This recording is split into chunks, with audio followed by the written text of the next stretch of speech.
Betrayal can destroy you or make you stronger. Like and subscribe for a raw, real look at love gone wrong and the strength it takes to rebuild. Enjoy this story. The kitchen clock ticked way too loud. Sarah was late again. That awful new perfume of hers still lingering in the air like a cheap motel scent.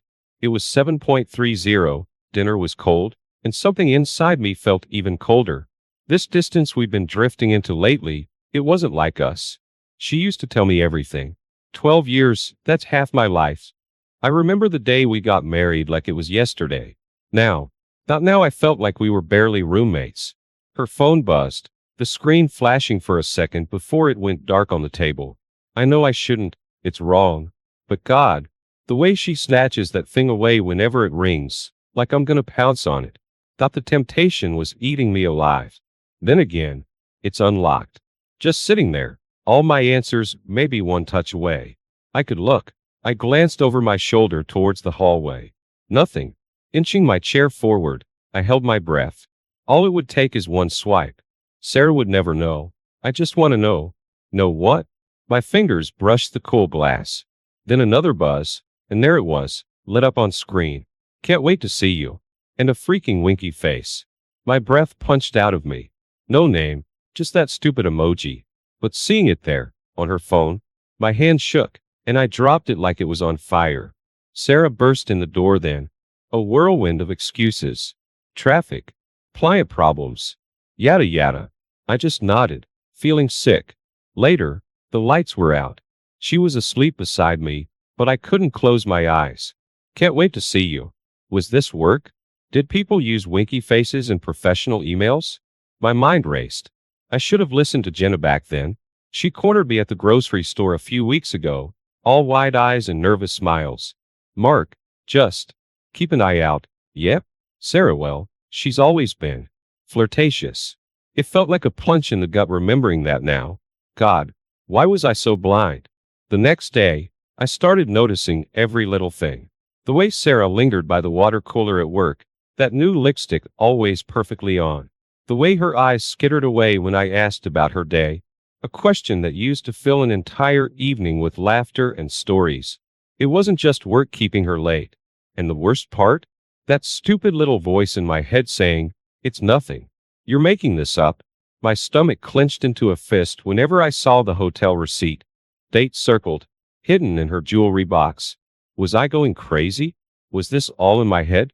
But that lingerie, tucked underneath her sweaters, she said it was a gift to herself. Sure, Sarah, sure. This can't be happening. We're perfect. Or at least, we were. The thought echoed in the silent house, mocking me. I was an idiot, a blind, trusting idiot. Now what? Play dumb? Hire someone to follow her? That felt sick, wrong. But not knowing was worse, like it was eating me alive from the inside out. I had to do something. My life had apparently become some B-grade detective movie. I was tailing my own wife, for God's sake. Every time her car pulled out of the driveway, I was 2 minutes behind, keeping a safe distance, heart pounding like I was doing something wrong. It was pathetic, and deep down I knew it. But I couldn't stop. The paranoia was a full-time job now. The way she'd hum a stupid little tune while fixing breakfast, so oblivious, it made my skin crawl. And the clothes.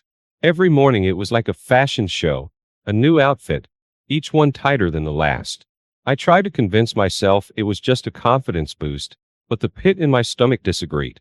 Then there was Carl in accounting. I bumped right into him at the coffee shop where Sarah supposedly had all these work lunches.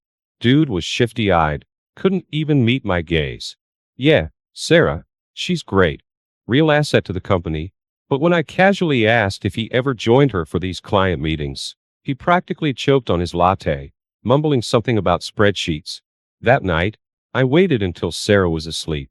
Her company laptop glowed softly on the nightstand. The guilt hit me, but the desperation was stronger.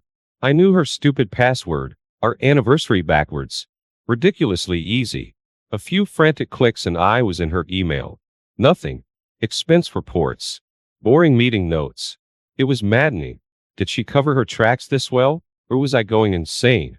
Sarah caught me a few days later, just hovering over her shoulder as she scrolled through her phone. She whirled around, snatching it back. What the hell, Mark? Are you spying on me now? Her eyes were blazing.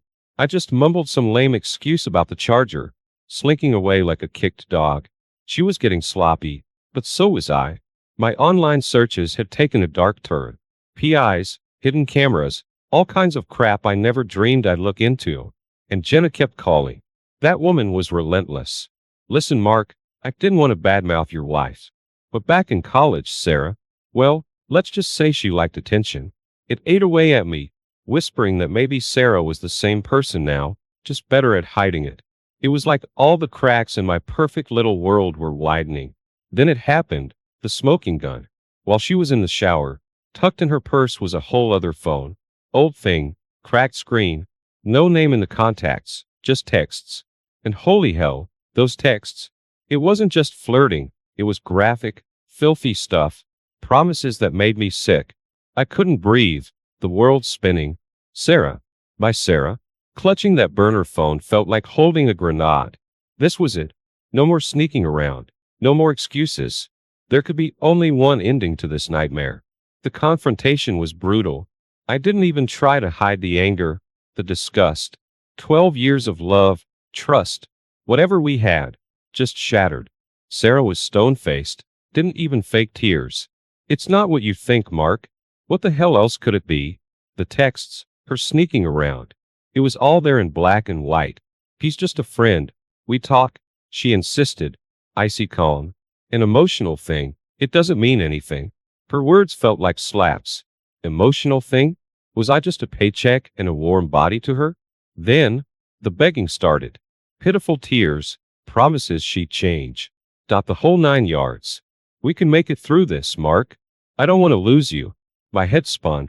Part of me wanted to toss her out that minute. But another part, still stupid with love I guess, wondered, could we really fix this?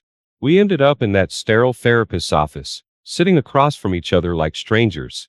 Dr. Watts' her face seemed so optimistic. Communication is key, she chirped. Easy for her to say. She didn't find those texts. Sarah played the reformed wife perfectly. All apologies and sweet glances my way when Dr. No, always watching. I wanted to believe it, clung to the hope that maybe this hell was temporary. But something felt wrong. It was in the way Sarah smirked when she thought I wasn't, the way her hand twitched at that mention of overtime. At work, it was a game to her, and I was the fool on the playing field. I started tailing her again. Stupid, maybe, but I couldn't stop. One Friday afternoon, she was all business suit and apologetic kisses before heading out for some urgent client meeting. I followed, a knot in my gut, and there she was, parked in a cafe lot, giggling as some guy I'd never seen before kissed her on the cheek. Not the burner phone dude, someone new. The world tilted sideways. I didn't explode. No scene in a parking lot. I just went home and waited, the burner phone evidence burning a hole in my pocket. That night, the lies just spilled out of her. More excuses, more empty promises. It was Jenna's call that broke what was left of me. Mark, you have to understand. This is her pattern. There were others before me, even during college. One-night stands, flings, whatever she could get. Sarah the heartbreaker, Sarah the liar. Looking at her across the table, I realized with chilling clarity, I never really knew her at all. The counseling was a sham. A way to keep me on a leash while she played her games. She didn't love me. Hell, I wasn't even sure she was capable of love, just craving that next conquest, that next hit of attention. A parasite in a designer dress. The anger bubbled up inside me, but this time, it wasn't that blinding rage. It was cold, precise fury. Sarah would pay for what she'd done. The rage was my fuel, burning away the numbness, keeping me moving. There was always another file to check, another phone number to trace, always something else to do to keep from crumbling apart completely. Sleep, an optional luxury. My house became a war room, financial documents spread across the table. Sarah's discarded receipts like evidence in some twisted crime scene. Every day, it seemed, another piece fell into place thanks to that shark of a PI hired. The burner phone guy was small potatoes compared to her big fish, her boss, of all people, Mr. Family Man, with the cookie-cutter wife and the pristine reputation, just as slimy as Sarah. Maybe worse, the idea of them together. God, It made me want to be sick. Then the money trail came back. Her sudden splurges weren't just a confidence boost. It was cold, calculated steps, fancy dinners, a secret apartment under a fake name, a safety deposit box I didn't know existed. All funded with money skimmed straight from her company. She was getting away with theft on top of everything else. My lawyer had a field day with it. The grim smile of a hunter finally cornering prey. We can make her bleed, Mark. Protect yourself, get what you're owed. He was so clinical, but damn it, I needed that. I spent hours in his office, poring over bank statements and property records, a crash course in financial betrayal. Sarah's name signed on every document was like acid in my veins. That's when the other victims started to emerge, not just the cheating spouses, but the companies she'd half scammed on her way up the ladder. It was a pattern older than our marriage. And with Sarah, it was never about need. It was the thrill of the game, of getting away with it. Jenna became my lifeline then. I'd always thought she was exaggerating, but no. Sarah had used Jenna to get close to her boyfriend back in the day, then swooped in for the kill, relishing the destruction. Power move, that's how Sarah saw it, Jenna told me, choking back tears. Now, there was steel in Jenna's tone. We were an unlikely alliance born out of misery, but hey, misery needed company. Every twisted revelation deepened my disgust. But one thing made me hesitate. Mr. Family Man's family. Pictures from the PI. Kids playing in the garden. A wife with that clueless, happy smile, mirroring the idiot husband I used to be. I knew, if the bomb dropped, it'd shatter their lives as cleanly as it had mine. And for what? Would it stop Sarah? Or would she slither away, only to destroy someone else? There had to be a better way, a smarter way. Sarah's downfall had to be absolute, a punishment fitting for a lifetime of lies. The moment I laid out the plan with my lawyer, something shifted inside me. The hunted feeling was gone, replaced with a predator's focus. I even began to sleep again. My dreams, twisted replays of Sarah's downfall. It was sick, probably, but who cared? She brought me to this. Back in our house, I became an actor. There were calculated smiles when she flitted in late with that same stupid perfume choking the air. Feigned interest in her rambling excuses about work. The concerned but forgiving husband act. It wasn't hard once I realized how predictable Sarah was. I knew her patterns, almost more than she knew them herself. That's the thing about people like her. They think they're the smartest ones in the room, but really, they're trapped on a hamster wheel of their own lies. The carelessness was almost laughable at first.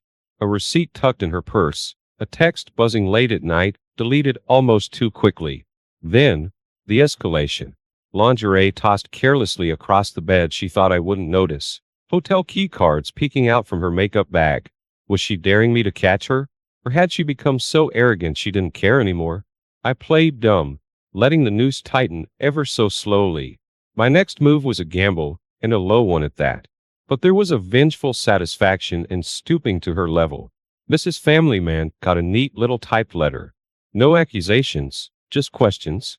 Your husband has been working such long hours lately. Bless his heart. You must miss him so. Just enough to plant that seed of paranoia. Let her do the dirty work of destroying her perfect marriage. It was petty, but damn it felt good. The journal became my obsession.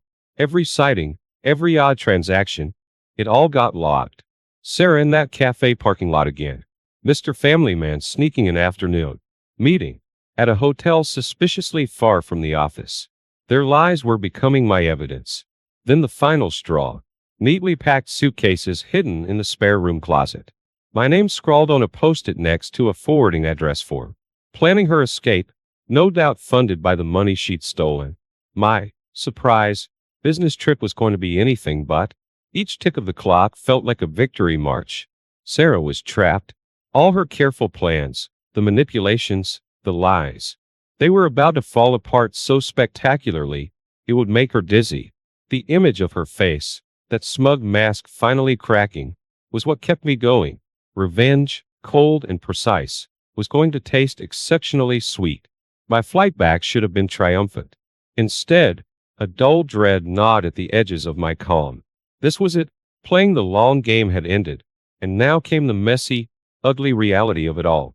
Sarah, The fallout, the sheer pain it would cause, it felt almost too big to comprehend. Yet, the prospect of it ending, of Sarah gone from my life forever, sparked a sliver of relief, buried deep beneath the anger. The PI had kept me informed. Sarah's company was in chaos following my anonymous tip and the stack of damning evidence I'd gift-wrapped for them. Mr. Family Man's house of cards had crumbled even faster. His wife, surprisingly fierce when it came to protecting her kids, had apparently delivered a wrath of biblical proportions. Now, according to the PI's photos, my soon-to-be ex was frantically packing, her paramour dumped amidst the chaos of their destroyed affair. Walking into that house, my house, felt odd, like playing a role I'd rehearsed 100 times in my head. Sarah was there, in the kitchen I now hated. No tears, no apologies, just that icy fury I'd come to recognize so well. "You son of a," was all she could manage, her voice shaking. The words hummed in the air, a testament to her shock. The fight was gone from her. What came next was almost robotic. I laid out the choices, my tone as cold as the lawyer I'd become: face justice and complete ruin, or disappear and face only partial ruin. She almost laughed then, a bitter, broken sound. "And what makes you think I won't expose you, spying on me, destroying my life?" It was pure Sarah, grasping at any way to regain control. "Because, my dear," I gestured to the stack of files on the table, "the truth is a powerful weapon. And you, Sarah, you're a very, very bad liar." She picked a handbag, cramming belongings with trembling hands, a mask of defiance crumbling to reveal the scared, petty person beneath. No goodbyes, no drama, just the slamming of the door that echoed in the newly empty space. The calls started the next day. Friends, taking sides, some, full of outrage on Sarah's behalf, others surprisingly, hesitantly, offering support. "We always knew something wasn't right," they'd whisper, proving gossip travels faster than any private detective. Then there was Jenna, not sure where she stood now that her revenge was somewhat achieved. Tentative at first, the calls became longer, the laughter returning. Our shared trauma forged a bond stronger than any romance we'd fleetingly had. Sarah had vanished like she'd never existed.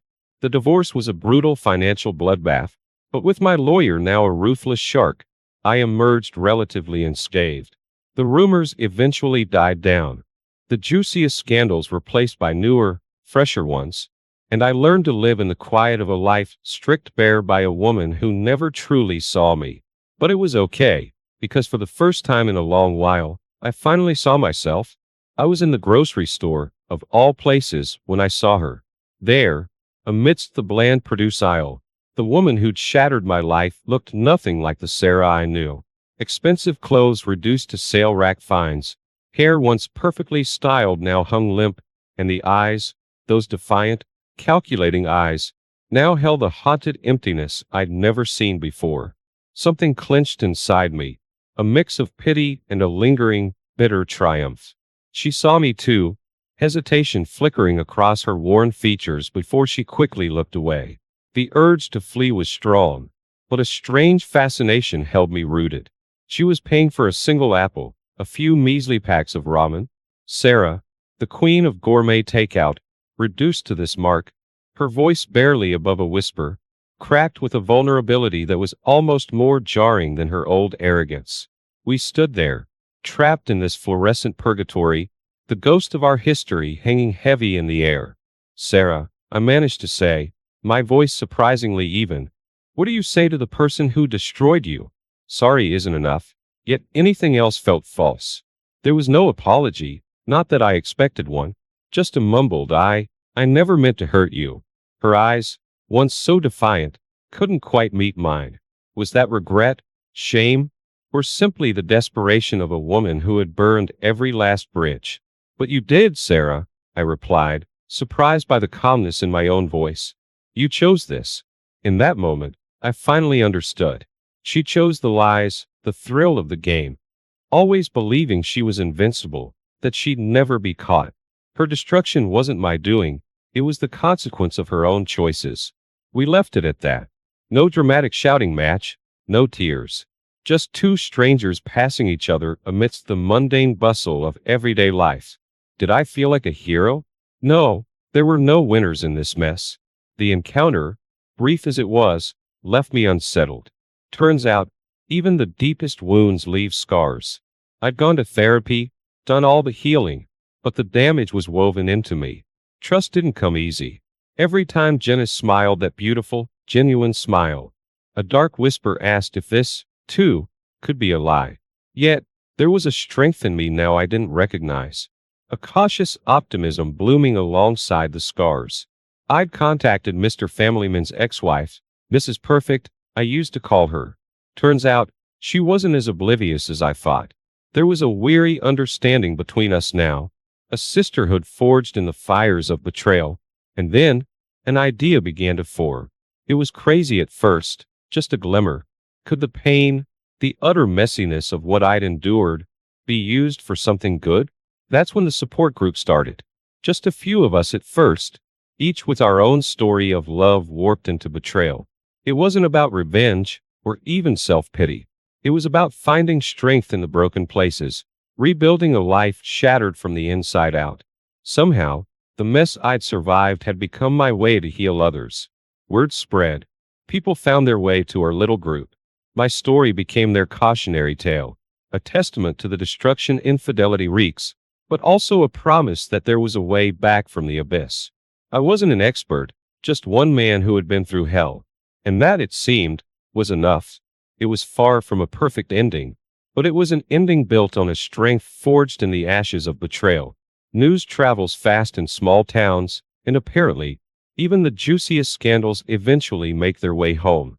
Sarah's parents had disowned her, or that's what Jenna told me in one of her increasingly frequent calls. Can you blame them? She'd sighed, a mix of pity and bitterness in her voice. She humiliated them. I wasn't sure what to feel. Sarah's family had never been warm, but they didn't deserve this kind of public downfall. Then again, neither did I. Turns out, some folks back where I grew up viewed my whole situation differently. That Mark took care of business. I'd overhear whispers at the hardware store. It made my skin crawl, like they saw her as the prey and me as the hunter who'd bagged a trophy. Sure, there was an undercurrent of small-town gossip, but amidst the sordid details there was also a sliver of grudging respect. Then came the bombshell nobody saw coming. Mr. Familyman, cornered and desperate, decided to turn the tables on Sarah. Somehow, the narrative emerged that she'd seduced him, manipulated him. A weak, innocent man led astray by a conniving temptress. The sheer audacity of it made me laugh at first, a bitter bark of disbelief. But the story gained traction. His wife, once so supportive, was now oddly silent. Fury ignited inside of me. This was all too familiar. Sarah's go-to move, spinelessly throwing others under the bus to save her own skin. I'd taken the high road, let karma do her bit, and it still wasn't enough. It was one thing to wreck my life, but to drag others down to escape her own mess? This wouldn't stand. Mrs. Perfect, Sarah's nemesis turned ally, was surprisingly hesitant at first. It'll get messy, Mark, for everyone. But there was a steeliness beneath her weariness now. This wasn't about revenge for her, but about preventing some other woman from falling victim, the way she and I both had. We meticulously put together our counterattack, dates, emails, proof of their collusion in both the affair and the embezzlement scheme. The town newspaper, usually filled with reports of bake sales and lost dogs, ran our story. It was explosive. Mr. Familyman's flimsy facade crumbled beyond repair. His career imploded. Social circles banished him. His picture next to Sarah's, both labeled as manipulators and frauds, was a brutal, yet satisfying, kind of justice. Life with Jenna was finding a tentative rhythm. We moved slowly, each haunted by our pasts. Her breezy confidence masked a vulnerability that mirrored my own. It was during a stupid rom-com, of all things, that had happened my first full-blown panic attack. The laughter, the happy ending on the screen. It all morphed into Sarah's mocking smirk, leaving me gasping for breath, heart pounding. Jenna held me while I shook. Not a mark, she whispered later, as I calmed enough to feel the shame wash over me. But scars don't have to define us. The nightmares started soon after. Sarah, her familiar perfume suffocating me, whispering accusations and threats while I lay helpless. My therapist, bless her patient heart, called it PTSD, just another label for the invisible wounds I carried. The support group helped, reminding me I wasn't alone in this. But some nights, the echoes of Sarah's betrayal felt too loud to let me heal. I started to question everything. Had I overreacted? Could I have handled it better? The fact that these doubts crept into my strongest moments, that was the most insidious twist in this whole ugly mess. Sarah had gotten into my head in a way no fistfight ever could have. And sometimes, that scared me more than any ruined marriage ever had. Time, I realized, wasn't the magic cure all people promised. A year had passed, wounds had scarred over, but the ache remained. Kinda like an old sports injury, fine most days, but a dull throb lingered with a change in weather. I'd learned to live with it, to function. Life with Jenna was good, surprisingly good. It was a cautious kind of happiness, a slow unfolding of trust built from the ashes of what we'd both endured. Then the letter came. Return address, a P.O. box in some town I'd never heard of. Sarah's handwriting, that loopy scrawl I hadn't seen in what felt like a lifetime, stared up at me accusingly. I should have tossed it into the fireplace unopened. But the gnawing curiosity, that same damn flaw that got me into this whole mess, was too strong. It was a mess of a letter, page after rambling page. No real apology, just excuses laced with self-pity. Turns out, running from your problems doesn't automatically grant a fresh start. She was desperate, hinting at financial struggles, a dead-end job, and the loneliness of exile. It should have felt satisfying. Her lies had caught up to her, leaving her a shadow of the woman I once loved. Yet, there was no triumph in it, only a dull hollowness. After days of agonizing, I wrote back. Not the stating takedown she probably expected, just a few lines, coldly polite. Your choices, your consequences. I wish you a life far from here, where you cannot cause any more pain. It was the closest thing to forgiveness I could manage, more for my sake than hers. The support group became my unexpected salvation. It felt wrong at first, me dishing out advice like some relationship guru when my own heart was still a damn patchwork mess. But there was power in shared brokenness, a strength forged in the honesty no therapist's office could offer. Their stories, so similar yet achingly unique, mirrored my own journey back into the light. Word reached me about Mr. Family Man. He'd vanished too, retreating into a fortress of bitterness and self-destruction. My first instinct was a flicker of grim satisfaction. He deserved it. Yet, I also felt a strange pang of understanding. Was it? Maybe because I'd seen that darkness inside of myself, that potential for ruin we all carry if the wrong choices pile up. Jenna caught me staring at the fireplace one cold winter night, lost in thoughts I couldn't quite untangle. It's complicated, isn't it? She said softly. Ending a chapter doesn't mean the book is fully closed. She was right. Maybe that was the hardest lesson of all. There was no neat ending to this mess.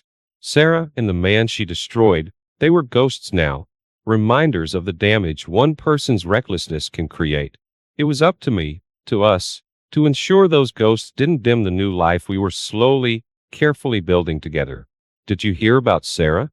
Apparently, she resurfaced in Texas. Was it? Working in a diner or something. The voice chirped on, oblivious to the way the ground tilted beneath my feet. 5 years. A marriage, a whole new life with Jenna, and that damn name could still cut through me like a shard of glass. The party buzzed on, oblivious. It was a fundraiser for some charity Jenna was passionate about, full of wealthy, well-meaning people I'd never fully fit in with. My smile fell brittle as I made polite conversation, the old familiar panic clawing at my insides. Breathe, Mark, just breathe. Sarah, a waitress in Texas? It was almost laughably pathetic. Yet, what pricked at me wasn't pity, it was the lingering fury that her failure wasn't somehow more spectacular. Like I still wanted her to suffer the way she'd made me suffer. Across the room, I caught Jenna's eye, just a flicker of concern beneath her perfect hostess mask before she turned back to her guests. She understood, knew that even amidst this happy life we built, There'd always be a part of me stuck in that broken past. Mark, her voice was soft as we stood on the balcony later that night. The city lights a glittering backdrop. You okay? Yeah. I sighed, the lie catching in my throat. Just tired, I guess. Couldn't tell her about the memories flooding back. Sarah's laugh, that mocking glint in her eye, the stifling scent of her perfume. We stood in companionable silence, a closeness born from shared scars that needed no words. Sleep was a restless battle. Amidst the twisted dreams, a sudden, unsettling urge jolted me awake. I padded to my office, the box tucked away in the back of my desk drawer calling to me like an old wound. There it was. The letter, ink faded on the cheap paper. Sarah's words, a jumble of self-pity and blame, stared back accusingly.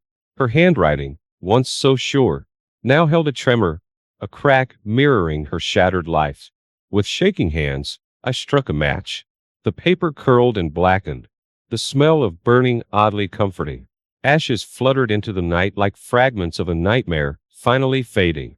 It wasn't the grand gesture I'd imagined, not some cleansing burst of anger. It was a quiet act of letting go.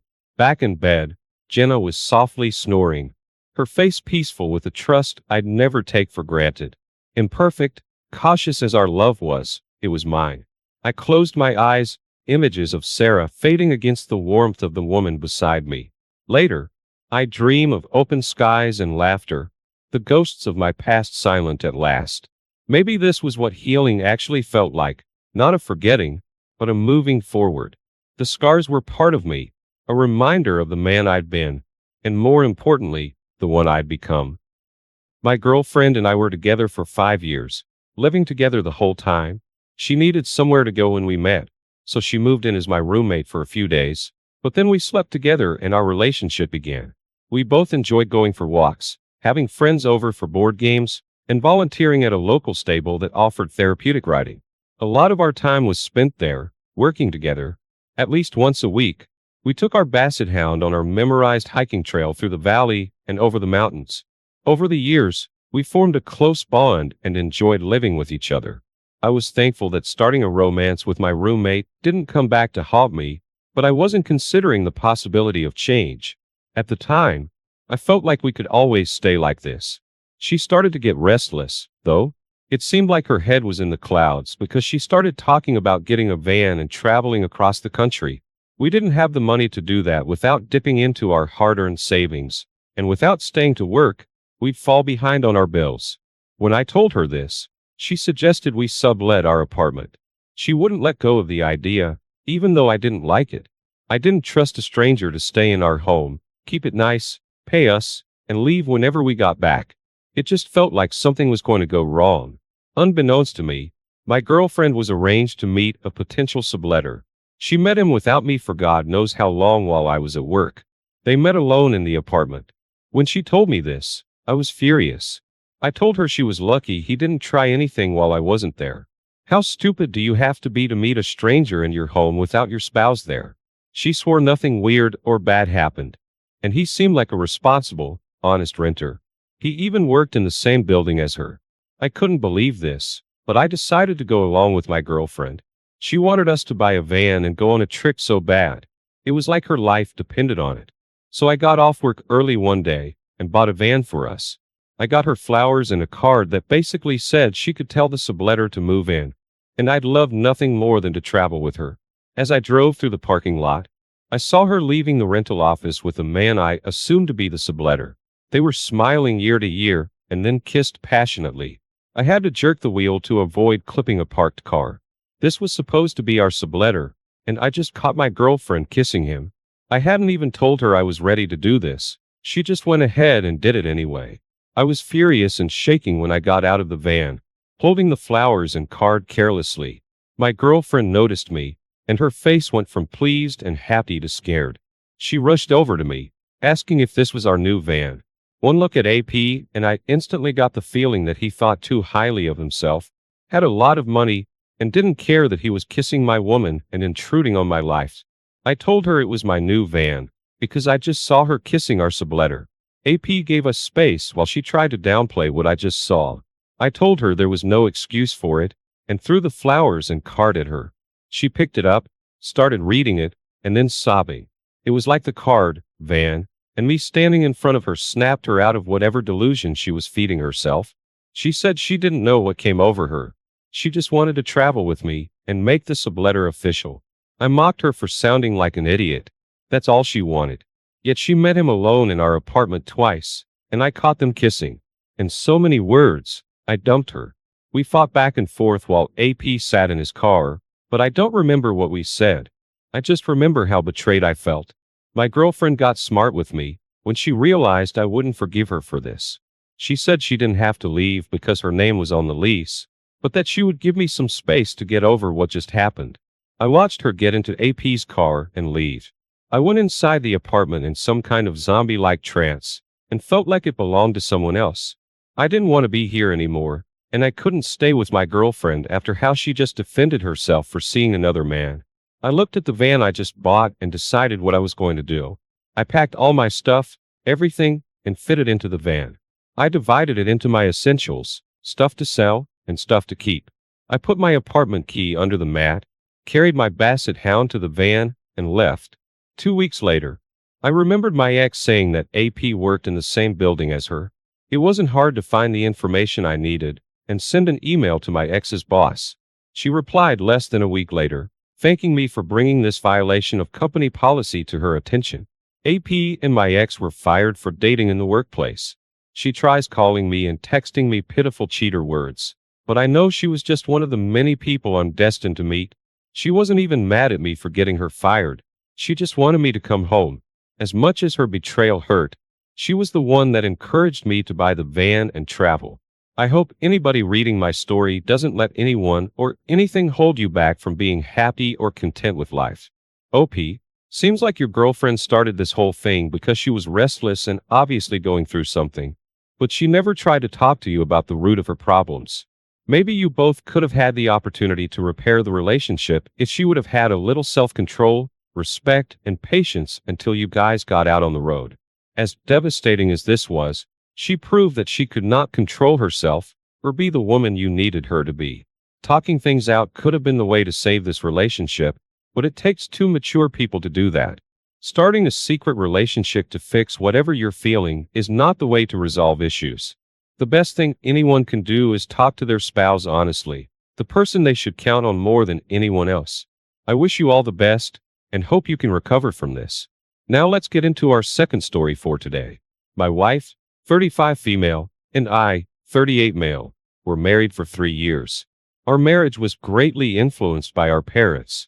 Her parents were desperate for grandchildren, so seeing as she was their only child and she never had a long-term boyfriend, they took matters into their own hands. They knew my parents from church, and my parents were also growing impatient with me. I hadn't had a girlfriend for longer than a year, and I'd never considered having children with anyone. My parents were getting old, watching the clock tick by when they were approached by my future in-laws. The four of them arranged a blind date for us. She was pretty heavy-set, but I wasn't one to judge based on appearances. It was pretty clear that she had self-confidence issues and didn't expect to get married. She was brutally honest on our first date and didn't bother trying to hide who she was. I admired her for that. She actually shared a lot of the same opinions and beliefs as me.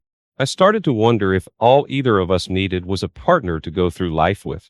I asked her what she wanted to do together if we started seeing each other.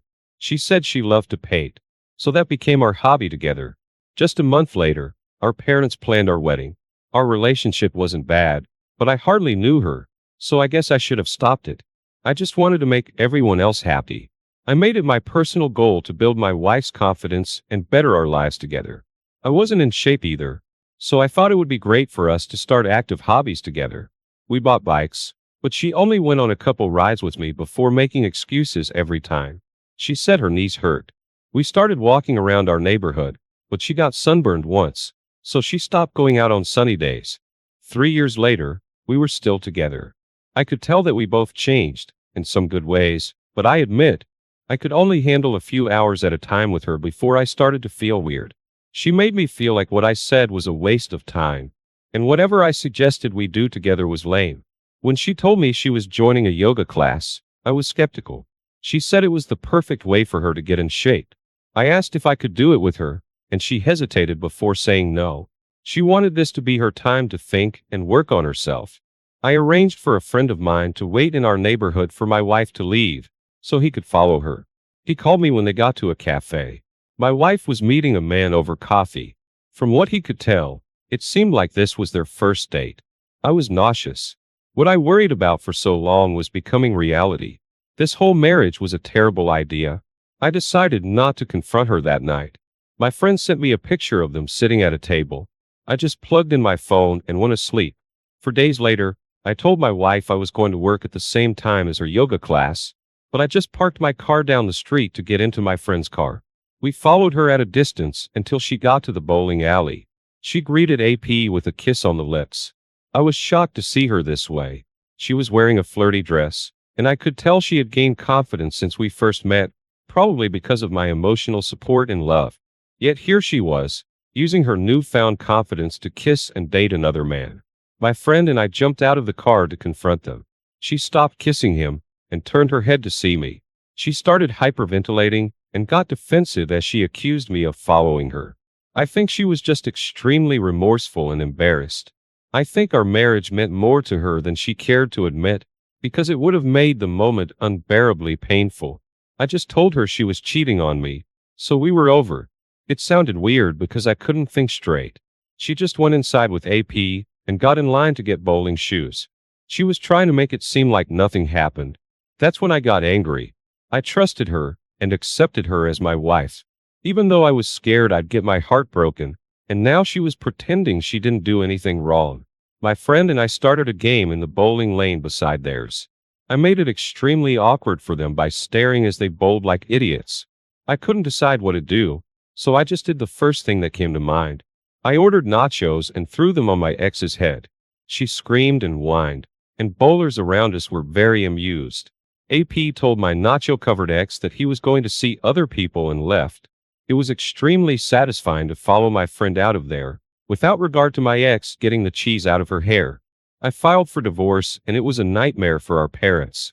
I felt worse for them than myself, but I was glad we didn't have kids together. She tried calling me, and even talking to me in person. Even though she said extremely intimate and honest things, like giving me credit for her maturity and growth, it didn't matter to me. She still had growing up to do because she cheated on me. I did what I could for her, but I wanted the opportunity to meet someone else. It's been years since this happened, and I'm happy to say that I remarried and had children with my new wife. My parents are happy grandparents, and I have a wife I can be proud of. OP, the only reason she started seeing and kissing another man is because she was selfish. She didn't consider how you would feel or the fact that you were her husband. You were the one that encouraged her and helped to build her self-confidence. As soon as she grew bored with the relationship, she sought out someone to cheat on you with, instead of talking to you about how she felt. I'm glad to hear that you've had children with your new wife and made your parents happy. Their intentions were pure, but the woman they encouraged you to marry didn't take you or herself seriously. Thank you all for taking the time to listen to today's stories. If you enjoyed listening, please feel free to like and subscribe if you haven't already. Also, comment below with your